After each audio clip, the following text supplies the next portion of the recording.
नमस्कार, hornbill TV देख रहे हैं आप। मैं हूं आपके साथ विशाल गर्ग। खबरों की शुरुआत करेंगे। उत्तराखंड सरकार के 4 साल पूरे होने पर हल्द्वानी में आयोजित जन जन की सरकार 4 साल बेमिसाल कार्यक्रम को केंद्रीय मंत्री राजनाथ सिंह ने राज्य के मुखिया पुष्कर सिंह धामी की जमकर तारीफ भी इस दौरान की। उन्होंने कहा कि जिस तरह से सीएम धामी ने 4 सालों में विकास कार्य किए हैं वो काबिल तारीफ है। उन्हें धागड़ धामी नहीं बल्कि धुरंधर धामी कहा जाना चाहिए। इससे पहले सीएम धामी ने सभा को संबोधित करते हुए कहा है कि 2014 से पहले कांग्रेस सरकार के कार्यकाल में लगातार हुए घोटालों ने न केवल देश की अर्थव्यवस्था को कमजोर किया बल्कि वैश्विक पटल पर भारत की छवि को भी नुकसान पहुंचाया है। ने ऐसा करिश्मा किया कि समान नागरिक संहिता लागू करने के मामले में उत्तराखंड हिंदुस्तान का नंबर 1 राज्य बन गया है। मेरे भाई, मैं मानता हूं यह साहसिक कदम भी है और साथ ही सूझबूझ का भी कदम है। और मैं कहना चाहता हूं, भारतीय जनता पार्टी का प्रश्न है, बहनों भाइयों, राजनीति तो सारी राजनीतिक पार्टियां करती हैं, लेकिन हम राजनीति केवल सरकार बनाने के लिए नहीं करते हैं।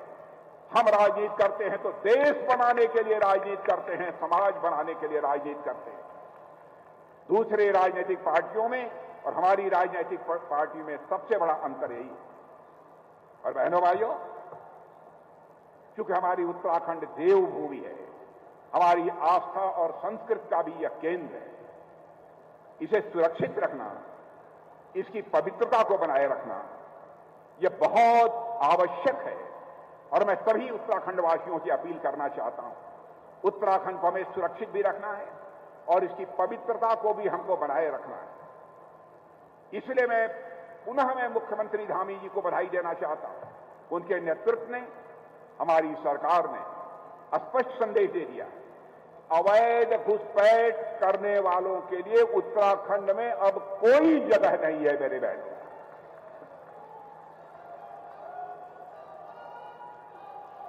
बहनों, भाइयों, कोई बाहर से आकर जी बसना चाहता है, उसमें कोई आपत्ति नहीं, लेकिन गैर कानूनी तरीके से आकर कोई जहां चाहे वहां बस जाए, इसको देखते हुए इन्होंने उनके खिलाफ सख्त कार्रवाई की है। इसके लिए भी मैं बधाई देना चाहता हूं। और उनके नेतृत्व में 10,000 से अधिक अतिक्रमण हटाए गए हैं। शायद कोई दूसरा राज्य होता इसकी तो हम कल्पना भी नहीं कर सकते। 10,000 लोगों ने यहां पर अनधिकृत रूप से कब्जा कर लिया था, उस कब्जे को हटाने में भी कामयाबी हासिल की है उन्होंने। शिक्षा की दृष्टि से भी बहुत महत्वपूर्ण कदम उन्होंने उठाए। सबको समान शिक्षा, आधुनिक शिक्षा मिलनी चाहिए, नकल पर पाबंदी लगाई है। उत्तर प्रदेश का शिक्षा मंत्री रहते हुए, बहनों भाइयों, नकल पर पहली बार पाबंदी हमने लगाई थी। हाहाकार मचा था सारे देश भर में, लेकिन उसके बाद यह करिश्माई काम किसी ने किया है तो आपके मुख्यमंत्री पुष्कर सिंह धामी ने किया है। बहनों भाइयों, उनकी सरकार ने किया है।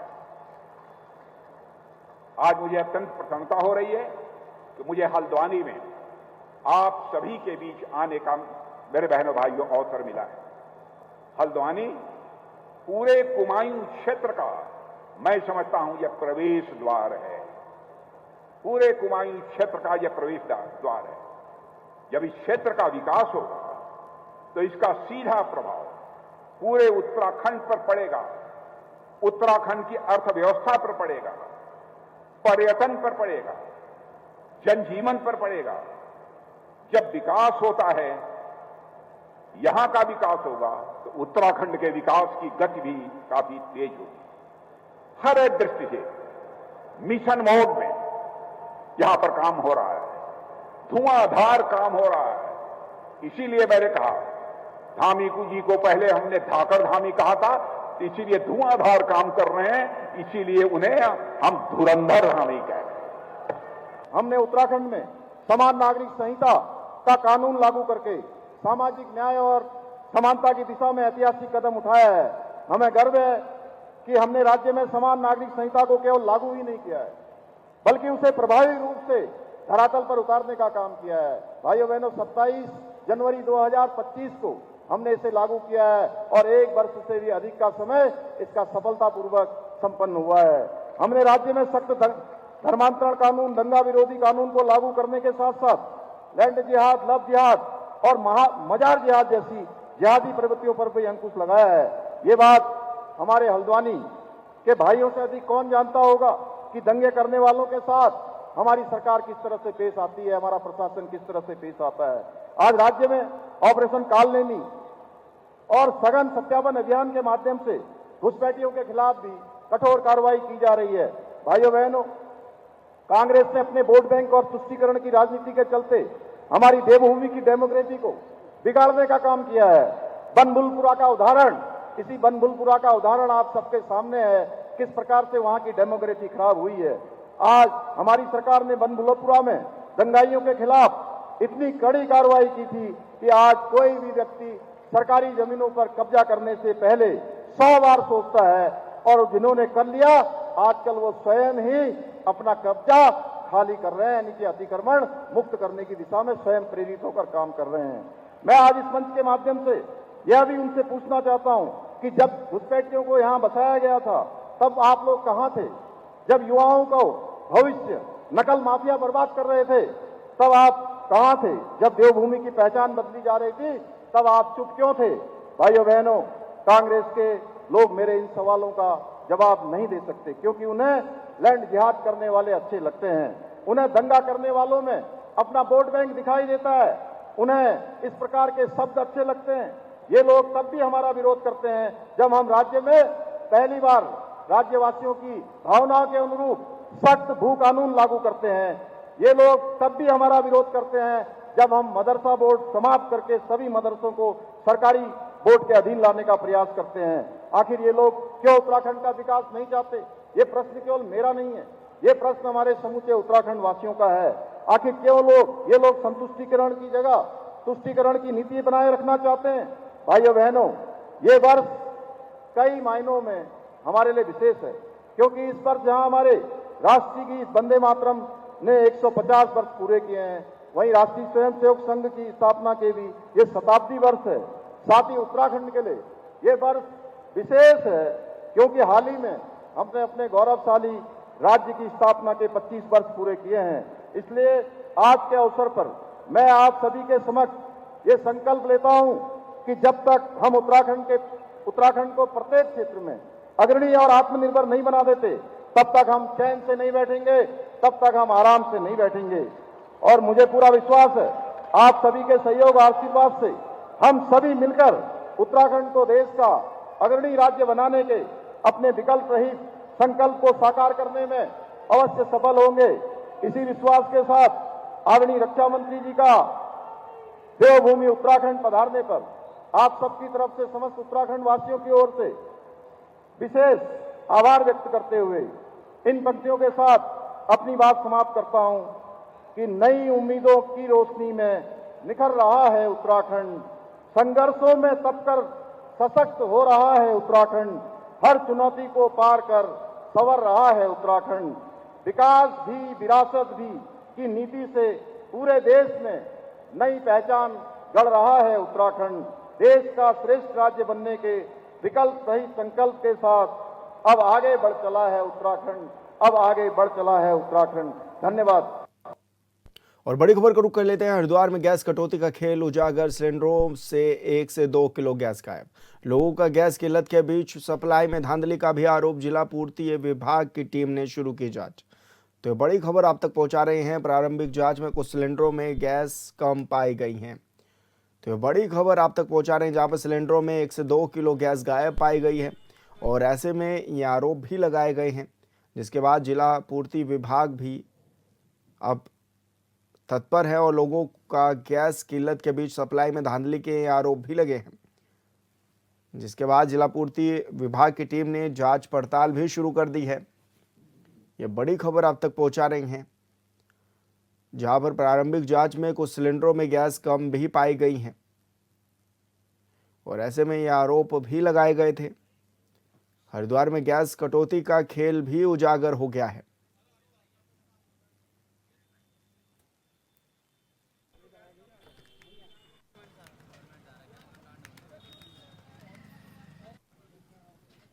देहरादून में रेस्टोरेंट और ढाबों में अवैध रूप से शराब परोसने की शिकायतों को गंभीरता से लेते हुए प्रशासन सख्त रुख में नजर आ रहा है।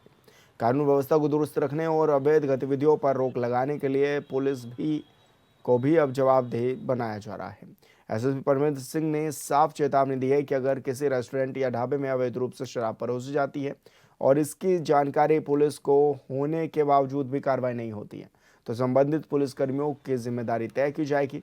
उन्होंने कहा कि ऐसे मामलों में लापरवाही बरतने वाले अधिकारियों और कर्मचारियों के खिलाफ सख्त कार्रवाई भी की जाएगी।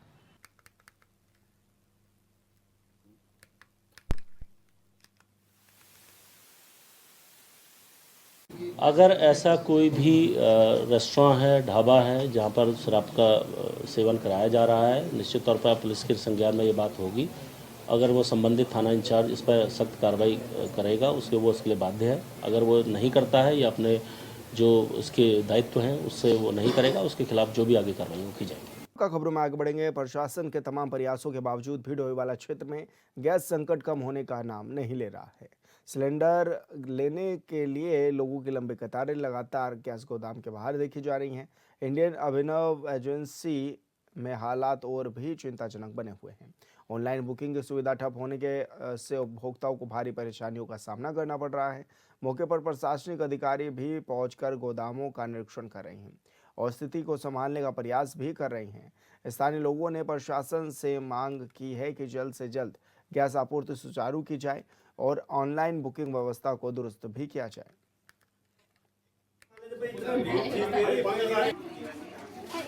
मेरे पास जो है 7,000 कनेक्शन है, मेरा 1300-1400 का बैकलॉग है।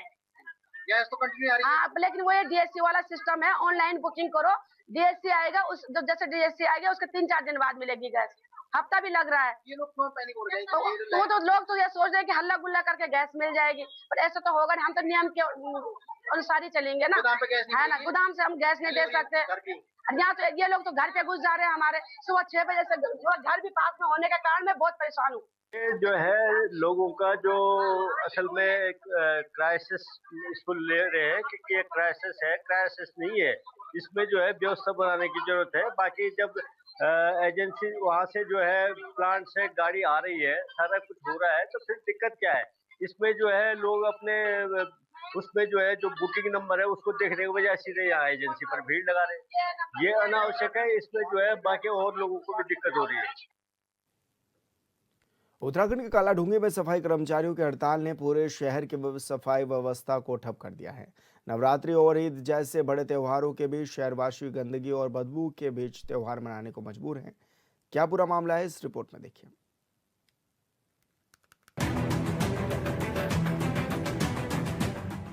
नैनीताल के कालाढूंगी नगर पालिका क्षेत्र में सफाई कर्मचारियों की हड़ताल पर जाने के बाद हालात बद से बदतर हो गए हैं। शहर के मुख्य बाजार से लेकर वार्डों तक कूड़े के ढेर लगे हैं। त्योहारों के इस सीजन में जहां बाजारों में रौनक होनी चाहिए, वहां गंदगी और बदबू ने लोगों की परेशानी बढ़ा दी है। नवरात्रि की त्योहार की खरीदारी करना है, लेकिन यहाँ का माहौल इतना गंदा है, जगह जगह कूड़ा फैला हुआ है। फ्रूट्स की दुकान के आसपास इतनी मक्खियाँ बना रही है कि फ्रूट्स लेने का भी मन नहीं है। तो बिना खरीदारी करे हम अब घर जा रहे हैं, क्योंकि जब तक ये गंदगी नहीं हटेगी तो फ्रूट्स कैसे लेंगे? इतनी मक्खियाँ बना रही है। कालाढूंगी नगर क्षेत्र में रहने वाली मानसी कहती है कि हम नवरात्रि के लिए फल खरीदने आए थे, लेकिन यहाँ पर हर तरफ गंदगी फैली हुई है। फल भी प्रभावित हो रहे हैं, इसलिए हमें बिना खरीदारी करके ही वापस जाना पड़ रहा है। इधर चिकित्सकों का कहना है कि कूड़े के ढेर से गंभीर बीमारी फैलने का खतरा बना हुआ है। अगर सफाई नहीं हुई तो स्थिति और बिगड़ सकती है। निश्चित रूप से जो जितना भी कूड़ा जो इकट्ठा हो रहा है, गंदगियाँ जो दिख रही है, इस समय तो कल ही आजकल तो हड़ताल हो रही सुनने में आ रहा है अपने नगर पालिका वालों की, जिस वजह से शायद कूड़ा नहीं उठ रहा है। लेकिन ये तो एक चिंता का विषय है, कूड़ा इकट्ठा होना और जैसे इससे कई किस्म की बीमारियों जैसे इससे प्रदूषण खराब होता है, वायु प्रदूषण खराब होगा, उससे सांस, खांसी, निमोनिया और जुकाम वगैरह ये सभी बीमारियों का ज़्यादा ही उपयोग होता है। और जो भी बीमारियाँ होंगी तो उसके फिर साइड इफेक्ट की वजह से और बीमारी भी हो सकती है, तो इसलिए उसको तो निदान कर साफ सफाई बहुत जरूरी है। कूड़े के ढेर से कई तरह की बीमारियों का फैलने का खतरा है। इसे जल्द हटाकर सफाई करना बेहद जरूरी है, ताकि किसी भी बड़ी बीमारी को फैलने से रोका जा सके। वहीं जनप्रतिनिधियों का कहना है कि त्योहार पर भी शहर की रौनक गायब हो गई है। लोग गंदगी की वजह से घरों से बाहर नहीं निकल रहे हैं। पे बहुत बुरा हाल हुआ है हमारे शहर का। 3 दिन हो गए हैं, ये सफाई व्यवस्था बिल्कुल बुरी तरह बिगड़ी हुई है। आज ईद के त्यौहार के दिन हमारे वहाँ के बच्चे खेलते हैं कूदते हैं, उनका इतना बुरा हाल है रोडों का कि वो घर से निकलना उनके लिए बहुत भारी हो गया है। बच्चे हमारे इस समय बिल्कुल घर में पैक हो गए हैं, क्योंकि शहर में इतनी गंदगी हो रही है कि बच्चे ईद के टाइम पे नए कपड़े पहन के बाज़ार जाते थे, बाज़ार वो जा नहीं पा रहे क्योंकि शहर में इतनी गंदगी फैली है कि बच्चे इसकी वजह से घर में ही रुके हैं। जिससे हमारी बात हुई थी और वो हमें ये आश्वासन दिया उन्होंने कि हमारी वाल्मीकि समाज से बात चल रही है। अब इस बारे में हमें पूरी तरह जानकारी नहीं मिल पा रही कि इनकी बात क्या चल रही है। वाल्मीकि समाज का जो धरना प्रदर्शन चल रहा है, उनकी जो नाराज़गी है उस विषय में उनसे बात ही नहीं हो पा रही है, बिल्कुल क्लियर नहीं कर पा रहे। हमसे रात भी हमारी इस बारे में पूरी बोर्ड की बात हुई थी, सब सभासद लोग अधिकारी जी से मिले थे। उन्होंने हमें भी यही आश्वासन दिया कि रात को 7-8 बजे के समथिंग हमारी कुछ वाल्मीकि समाज से बात होनी है, उस बात के बाद हम इस शहर की सफाई व्यवस्था देखेंगे। नगर पालिका के कई इलाकों में गंदगी के कारण लोग घरों में कैद हैं। हड़ताल के पीछे वाल्मीकि समाज का विरोध बताया जा रहा है।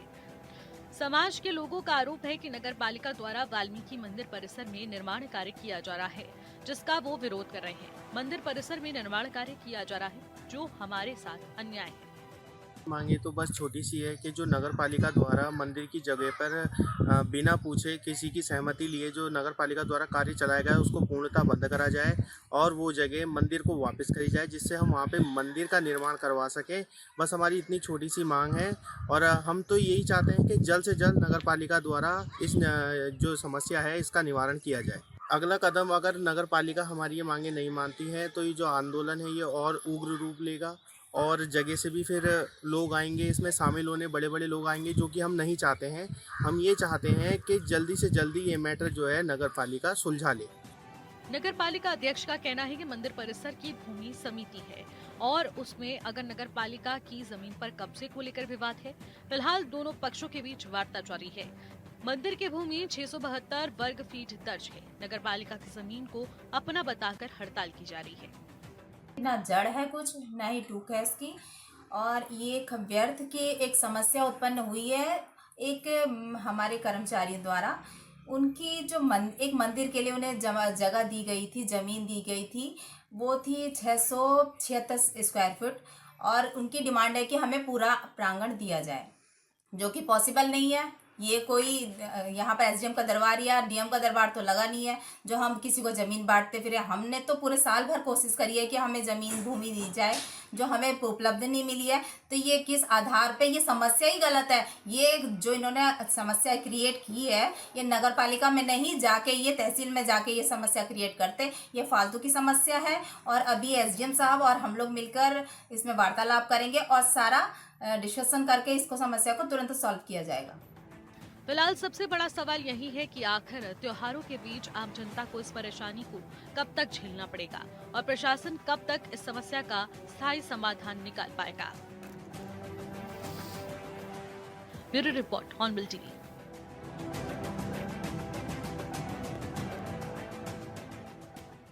उत्तराखंड में संभावित एसआईआर प्रक्रिया को लेकर चुनावी तैयारियां तेज हो गई हैं और राजनीतिक दल भी अपने स्तर पर संगठन को मजबूत करने में जुट गए हैं। इसी कड़ी में बीजेपी भी बूथ स्तर तक अपनी तैयारियों को धार देने में लगी हुई है।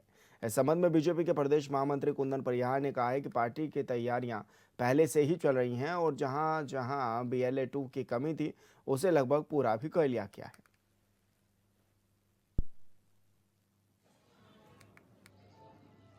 देखिए, एसआईआर को लेकर के हमारी तैयारियां पहले से चल रही है और हम समझते हैं कि हमारे इस बीच जहां किसी कारणों से हमारे BLA 2 में थोड़ी कमी आई थी, हमने उसकी रिक्तता को पूर्ति कर दी है और कुछ ही दिनों के पश्चात हम लोग अपने सारे के सारे जो है BLA 2 बना लेंगे और जो भी इसमें गाइडलाइन राज्य चुनाव आयोग की आएगी उसके अनुसार हम लोग और हमारे कार्यकर्ता BLA 1 हो, BLA 2 हो या हमारे अन्य कार्यकर्ता हो, उनको सहयोग प्रदान करेंगे और जो भी एसआईआर की प्रक्रिया होगी उसका पालन करेंगे। विधायक विनोद चमोली ने लगातार नए मंत्रियों की नियुक्ति को लेकर उठ रहे सवालों और कांग्रेस पृष्ठभूमि से आए नेताओं पर प्रतिक्रिया दी है। उन्होंने कहा कि किसी का अतीत नहीं बल्कि वर्तमान और उसकी कार्यशैली अहम होती है। उन्होंने कहा है कि जो भी नेता आज बीजेपी के टिकट पर जीत कर आए हैं वो पूरी तरह पार्टी की विचारधारा को आत्मसात कर चुके हैं और संगठन के एजेंडे पर काम कर रहे हैं। नहीं, हमने ये सोचा है, हमारे पास लोग हैं कि आ रहे हैं, हम उनको टिकट दे रहे हैं। चुनाव भूमि के लोग रहे होंगे, हैं नहीं रहे होंगे। आज की तारीख में भारतीय जनता पार्टी के कार्यकर्ता हैं, भारतीय जनता पार्टी के चुनाव चिन्ह पर चुनाव जीत कर आए हैं, भारतीय जनता पार्टी की अगली सरकार बनाने के लिए तत्पर हैं, उसके लिए प्रयासरत हैं। तो उनको भारतीय जनता पार्टी का कार्यकर्ता ही मानना चाहिए। ये सोच गलत है कि हमें कहीं साहब वो पहले कांग्रेस में थे, रहे होंगे। अरे कांग्रेस में स्थितियाँ ठीक नहीं थी तभी तो वो भाजपा में आए हैं, और भाजपा में आके आज उन्होंने भाजपा को आत्मसात किया है, भाजपा को आगे बढ़ाने के लिए काम कर रहे हैं, हमारे एजेंडे पर काम कर रहे हैं। वो सारे विचार जो हमारे हैं, जिसको लेकर हम आगे बढ़ते हैं, वो सब उन्होंने उन विचारों को लेकर आगे बढ़ रहे हैं। तो ये बात कहाँ से आ जाती है? मैं समझता हूँ इस तरह सोचना ठीक नहीं है। खटीमा से कांग्रेस विधायक और उपनेता प्रतिपक्ष भुवन चंद कापड़ी ने सनातन और आस्था के मुद्दे पर बयान दिया है। उन्होंने कहा है कि भारत विविध धर्मों का देश है, जहां हिंदू, मुस्लिम, सिख, ईसाई, जैन और बौद्ध सभी समुदाय मिलकर रहते हैं। सभी धर्मों के ग्रंथ एक अच्छे मनुष्य बनने की सीख देते हैं और सनातन धर्म को सभी धर्मों की जननी भी बताया जाता है।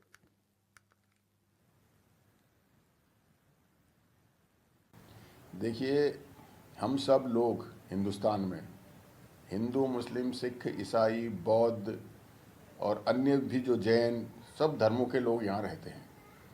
और जो हमारे सब ग्रंथों में लिखा है वो लगभग सभी ग्रंथों में एक है, एक अच्छा मनुष्य कैसे बना जा सकता है। और सनातन धर्म सभी धर्मों की जननी जो है वो सनातन धर्म है। और जो भी व्यक्ति सनातन पर विश्वास करता है, भगवान पर आस्था रखता है और भगवान पर भरोसा करता है और भगवान के दर्शन के लिए जाना चाहता है, तो उस व्यक्ति को सभी जगह स्वतंत्रता होनी चाहिए। अगर कोई व्यक्ति सनातन धर्म का है और वहाँ जाके उपद्रव मचाता है, वो आस्तिक नहीं है, उसके जाने से अच्छा कि जो आस्था रखता है, आस्था जो भी व्यक्ति कहीं आस्था रखता है तो आस्था रखने वाले व्यक्ति को वहाँ जाने की अनुमति होनी चाहिए। उत्तराखंड में एलपीजी गैस आपूर्ति को लेकर ग्रामीण और शहरी क्षेत्रों में असमानता और उपभोक्ताओं की परेशानी के मुद्दे लगातार सामने आ रहे थे। इस मुद्दे पर बोलते हुए विजय प्रदेश प्रवक्ता मथुरा जोशी ने कहा है कि मुख्यमंत्री खुद एलपीजी और पेट्रोलियम पदार्थ की आपूर्ति को लेकर गंभीर हैं और इस संबंध में अधिकारियों के साथ बैठक कर स्पष्ट दिशा निर्देश भी दिए गए हैं कि कहीं भी उपभोक्ताओं को किसी तरह की दिक्कत नहीं होनी चाहिए।